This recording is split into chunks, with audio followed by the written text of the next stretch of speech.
Hello everyone. This is going to be a video about the first pages of the Unit 8, which is called What She Like. I'm going to be reading the exercises for you, and I'm going to be giving you the answers and helping you with pronunciation. I hope this is a more dynamic way of looking at these exercises, okay? Now, Unit 8 is called What She Like. In this unit, we're going to learn concepts about family. We're going to be studying about how to describe someone physically and their personality as well, right? That is the entire unit. Now, one thing I want to clarify before we start, the question, what she like. If you ask me that about my mother, for example, if you say, what's your mother like, right? The answer would be something like, my mother is a hard working person, right? Or she's very hard working. When I ask you, what is someone like, I'm talking about their personalities. Not to be confused when I say, what does your mother like? Right? When we talk about likes and dislikes, we use present simple and we use the auxiliary does because the verb like is the principal. And if you say, well, what does your mother like? My mother likes cooking, maybe. Right? So don't get confused. When I say what she like or what's he like, we are talking about personality. Okay? Now let's see. We're going to start with the first exercise.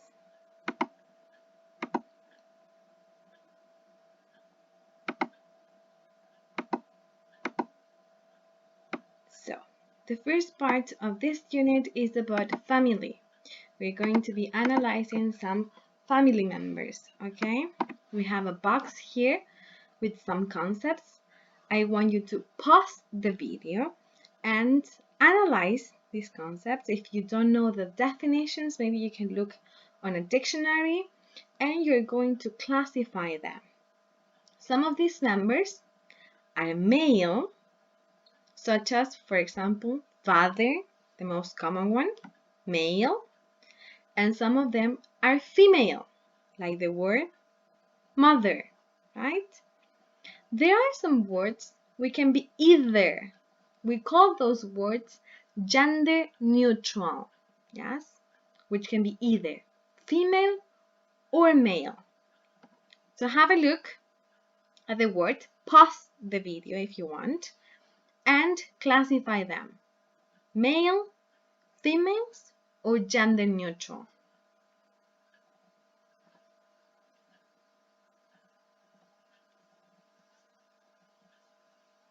Now let's listen to check your answers.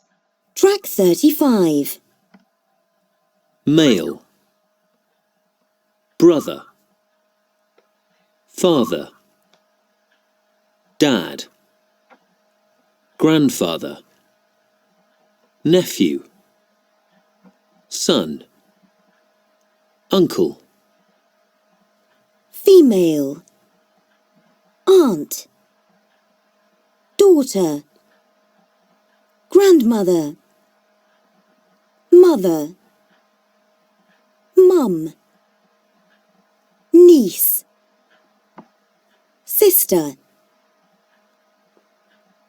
both, Child.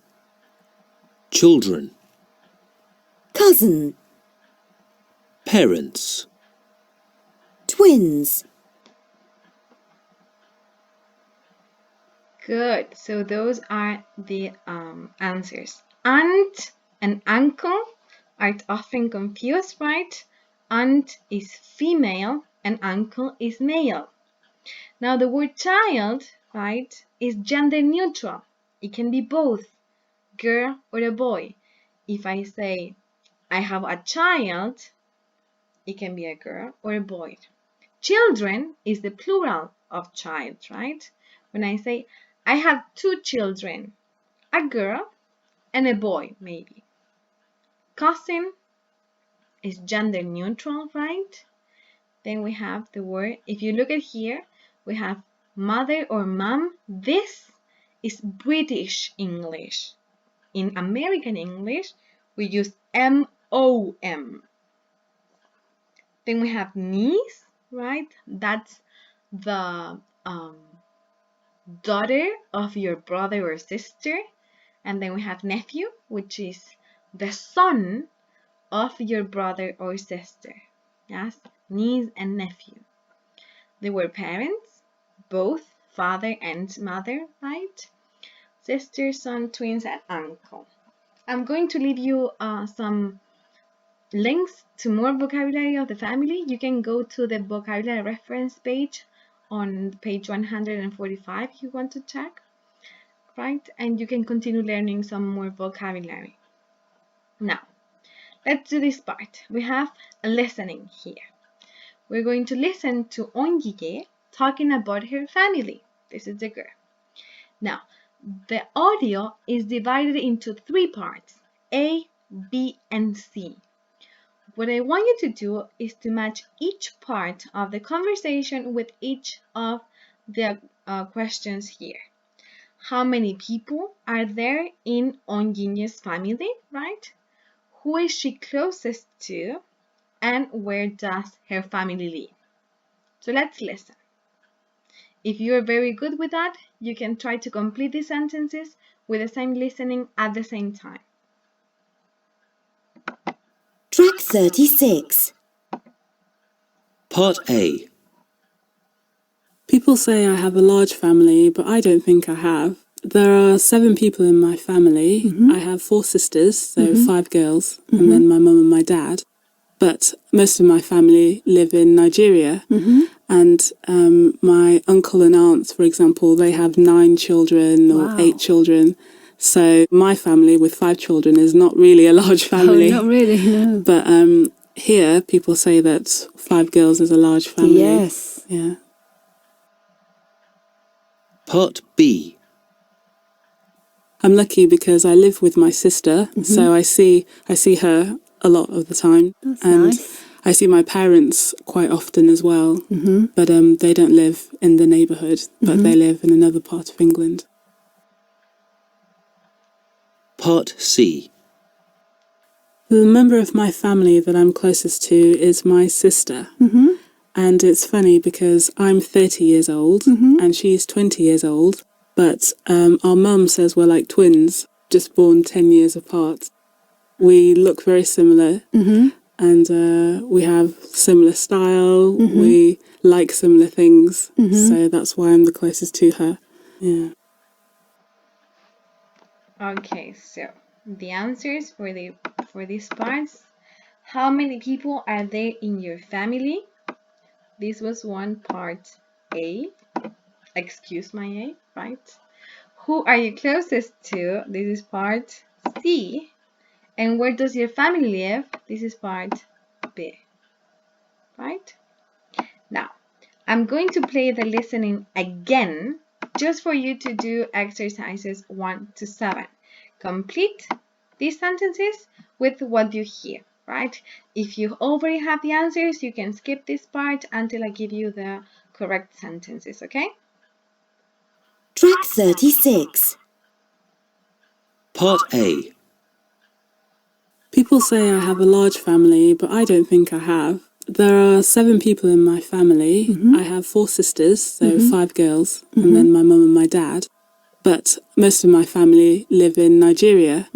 And my uncle and aunts, for example, they have 9 children or 8 children. So my family with 5 children is not really a large family. Oh, not really, no. But here, people say that 5 girls is a large family. Yes. Yeah. Part B. I'm lucky because I live with my sister, so I see her a lot of the time. That's and nice. I see my parents quite often as well. But they don't live in the neighbourhood, but they live in another part of England.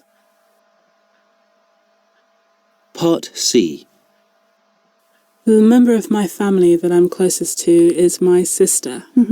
And it's funny because I'm 30 years old and she's 20 years old. But our mum says we're like twins, just born 10 years apart.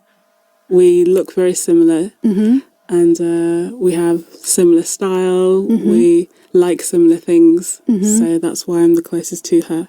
Yeah. Okay, so let's check.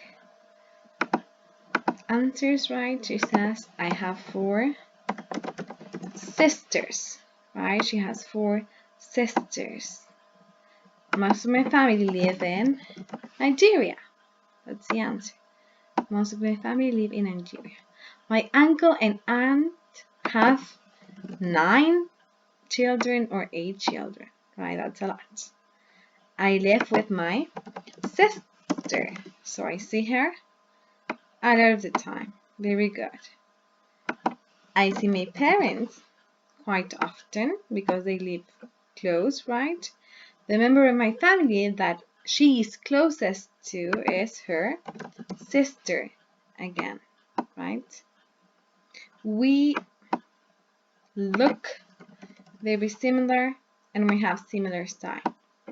Side note, when 2 people look similar, we can use the expression they or we look alike, right? That's a word that you can use. They look alike. For example, my sister, I have a sister, right? My sister and I look very alike. We have the same eyes and the same noses, yes?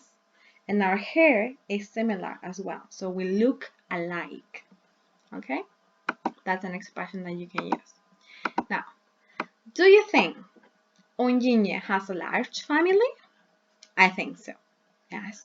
7 people in her family, 5 sisters and parents, right? Think about the families that you know, or think about your own family. Do you have a large family or do you have a small family? Yes? We're going to use this information on a future activity. Now, let's continue. Now, we talked about family and we're going to be talking about friends, right? So, we're going to read the information about 2 friends.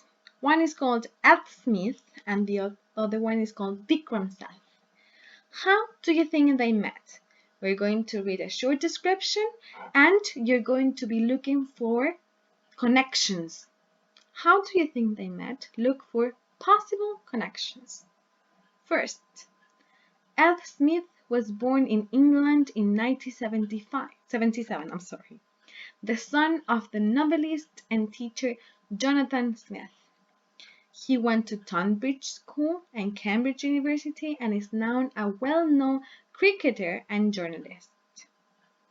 On the other hand, we have poet and novelist Vikram Seth, was born in India in 1952. He went to schools in India and England and studied at universities in England, the USA, and China. His novels include A Suitable Boy and Equal Music. Now, look for connections. Think about the age they were born. There's a gap difference. Vikram is older than Eth, but they are friends. Yes. He studied in England, schools and universities, and Eth also went to universities. Now, he's the son of a novelist. Vikram is a novelist. Or you can also think that Eth is a journalist. Maybe he interviewed Vikram. Yes?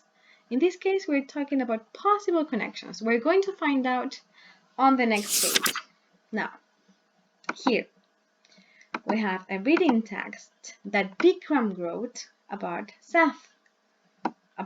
Eth, Yes? And what I want you to do is to pause the video, read this text, and answer these questions. How old was Eth when Bikram met him? Where did they meet? Why did Bikram write a poem? And so on and so forth. So pause the video now and answer these questions. I'm not going to be reading with you. So pause the video and answer.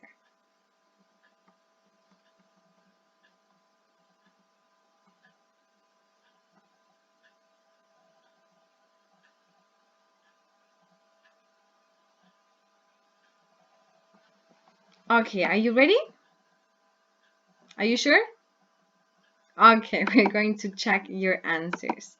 We have number 1. How old was Eth when Bikram met him? Here we have, I first met Eth when he was about 16. Maybe not 16, but about 16. Where did they meet? At Eth's father's house. Yes. Why did Bikram write a poem for Eth?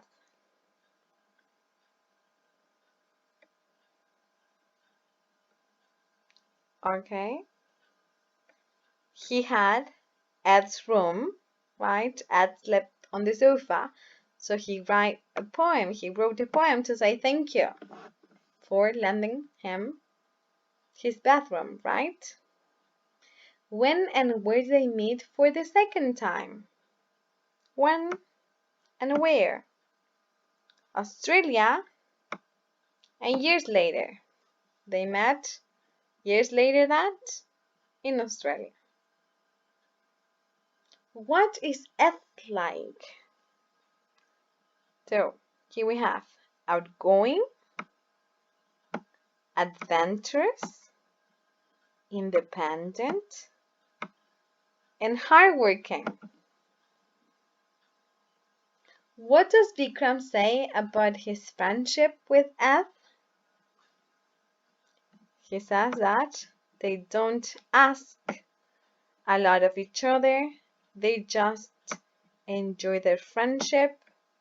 Whenever they meet, it's interesting. Yes? So they have an age gap difference, but they are still friends. Good. Now, let's see. Tick the adjectives you know from the article about Eth and Bikram. Then check the meanings in a dictionary. Here we have some words, right, that may be mentioned here, and some new adjectives. These are just a few. I'm going to be showing you more vocabulary about personality adjectives in future lessons, okay? So, pay attention to the Aula Virtual because I'm going to be uploading some material there. Let's see. Here we have the word adventurous. Adventurous, right? People who like to try new things. Creative. Poets are creative. They have imagination. Funny. You laugh a lot with them. They are funny. Hard working. They like to work hard, study hard. They are not lazy. Yes? They are hard working. Independent. They have control over their lives. They do what they think is best for them without asking someone. They can live on their own, right? Intelligent, good at learning new things. Clever. Outgoing. Outgoing, people who are sociable. They like to go to parties. They like to talk with new people and meet new people, right? Then we have serious, yes? People who are not very funny, or they may be, right? But they take things seriously, right? Good. What I want you to do, and pay attention. Can you think of why we have these red dots in these words? This marks the syllable where this word is stressed. For example, we say adventurous. We don't say adventurous or adventurous. We say adventurous. The second syllable. Creative, funny, hardworking, independent, intelligent, outgoing, serious. Practice your pronunciation. Now, I would like you to do as a homework, just for you to analyze, try to think of adjectives that define you and your family members. What are you like?